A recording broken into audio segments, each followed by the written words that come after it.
साथियों नमस्कार। विद्या संकल्प चैनल में आपका स्वागत है। भारतीय संविधान चल रहा है। आज सेट नंबर 4 है और प्रस्तावना से संबंधित टॉप 25 एमसीक्यू देखेंगे जो प्रीवियस ईयर में आए हुए हैं और हर एग्जाम में इसका उपयोगिता बहुत अधिक है। चलिए प्रारंभ करते हैं। तो पहला प्रश्न है, प्रस्तावना में समाजवादी और धर्मनिरपेक्ष शब्द किस संविधान संशोधन द्वारा जोड़ा गया? तो इसका आंसर है 42वें संवैधानिक संशोधन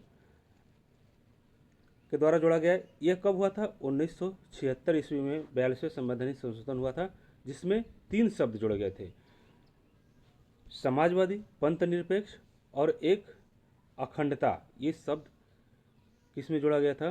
प्रस्तावना में। इस संशोधन को मिनी कॉन्स्टिट्यूशन यानी लघु संविधान भी कहते हैं। चलते हैं आगे। अगला प्रश्न है, भारतीय संविधान की प्रस्तावना किस शब्द से प्रारंभ होती है?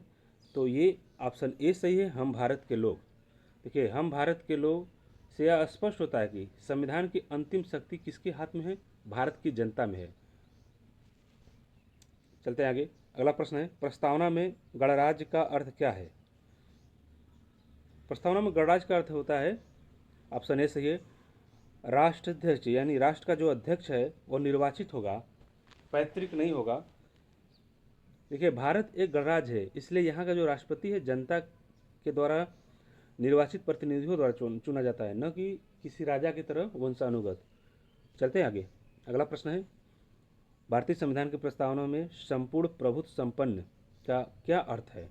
तो इसका अर्थ है, ऑप्शन ए सही है, भारत आंतरिक एवं बाह्य रूप से पूर्णतः स्वतंत्र है, यानी वह अंदर किसी विद्रोह के किसी वर्ग के अधीन नहीं है और इसका विदेशी मामला भी स्वतंत्र है, किसी देश के नियंत्रण में नहीं है। चलते हैं आगे। अगला प्रश्न है, संविधान की प्रस्तावना में न्याय कितने प्रकार की हैं? तो देखिए, संविधान की प्रस्तावना में न्याय का 3 प्रकार का वर्णन किया गया है। ये कौन कौन से न्याय है?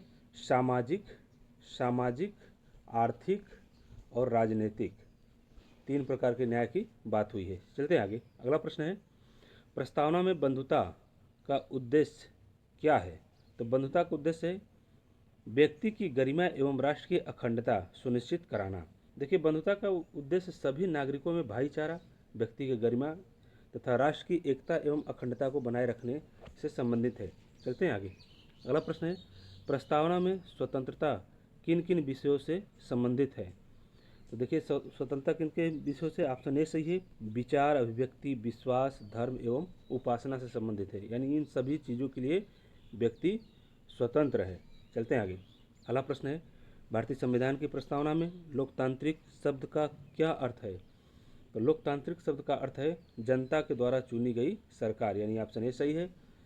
देखिए, लोकतंत्र में शासन की अंतिम शक्ति क्या होती है? जनता होती है, और जनता अपने प्रतिनिधियों का चुनाव करके उस माध्यम से शासन करती है। चलते हैं आगे। अगला प्रश्न है, प्रस्तावना में समानता का आशय क्या है? तो समानता का आशय है अवसर एवं प्रतिष्ठा की समानता, यानी ऑप्शन ए सही है। प्रस्तावना प्रत्येक नागरिक को समान अवसर देगा तथा समान प्रतिष्ठा प्रदान करने की बात करती है। चलते हैं आगे है, संविधान की प्रस्तावना को संविधान की आत्मा किसने कहा था? तो ये ऑप्शन ए सही है, ठाकुर दास भार्गव।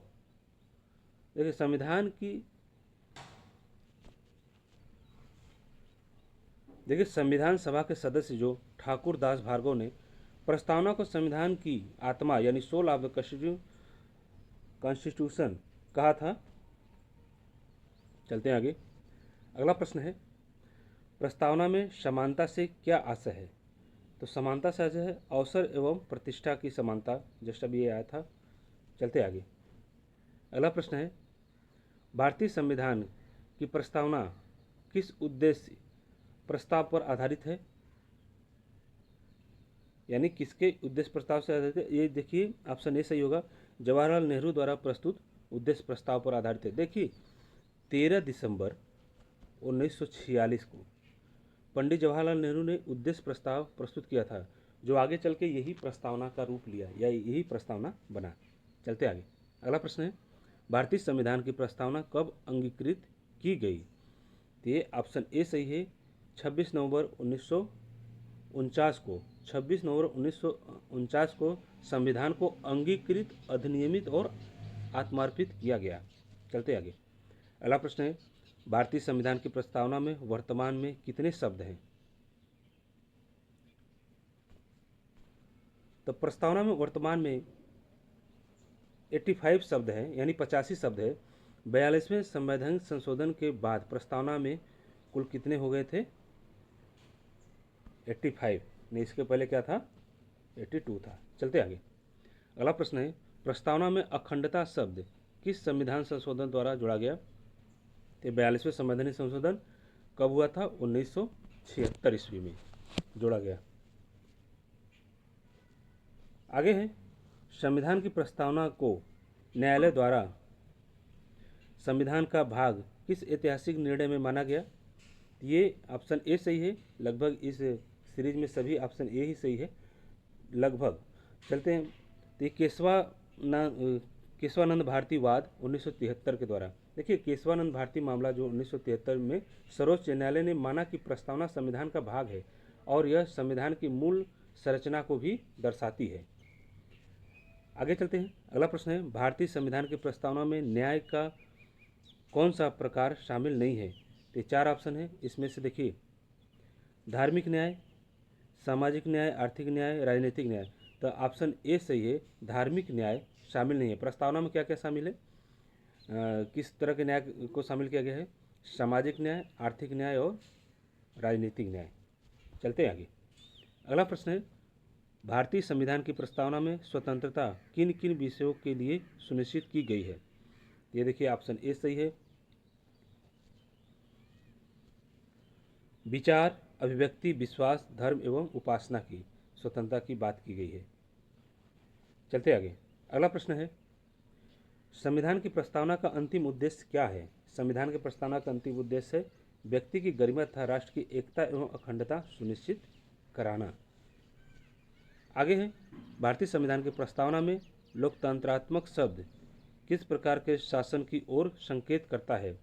ये जनता के द्वारा, जनता के लिए और जनता का शासन, यानी ऑप्शन ए सही है। चलते आगे। अगला प्रश्न है, प्रस्तावना में वर्णित बंधुता किससे संबंधित है?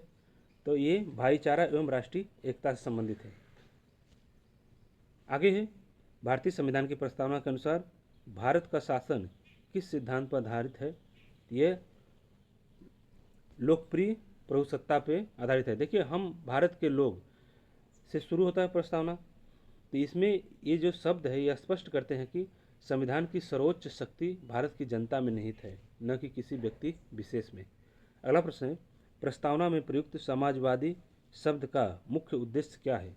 तो इसका मुख्य उद्देश्य है समाजवादी एवं आर्थिक न्याय व्यवस्था स्थापित करना। देखिए, भारतीय संविधान का उद्देश्य अवसरों को समानता, सामाजिक न्याय, कल्याणकारी राज्य की स्थापना करना है। आगे चलते हैं। अगला प्रश्न है, भारतीय संविधान की प्रस्तावना में पंथ निरपेक्ष का अर्थ क्या है? तो इसका अर्थ है राज्य सभी धर्मों के प्रति समान व्यवहार करेगा, यानी ऑप्शन ए सही है। देखिए, भारत एक पंथ निरपेक्ष राज्य है जहां सभी धर्मों का समान सम्मान और संरक्षण प्राप्त होता है। किसी विशेष धर्म को या किसी को बढ़ावा नहीं दिया जाता। चलते हैं आगे। अगला प्रश्न है, संविधान की प्रस्तावना को संबोधित किया जा सकता है या नहीं? फिर से देखते हैं।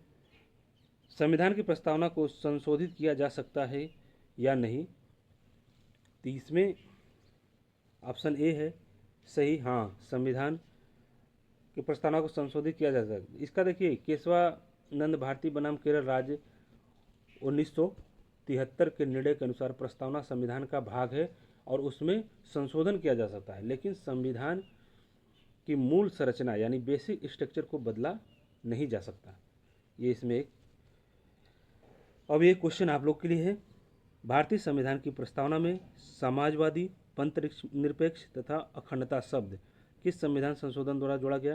ये 4 ऑप्शन है, 42वें संविधान संशोधन, 44वें संविधान संशोधन, 24वें संविधान संशोधन या 52वें संविधान संशोधन। इन सब का जो भी सही आंसर है आप कमेंट बॉक्स में दीजिए। आप लोगों के आंसर का हमको इंतज़ार रहता है। Thank you for watching. मिलते हैं अगले वीडियो में।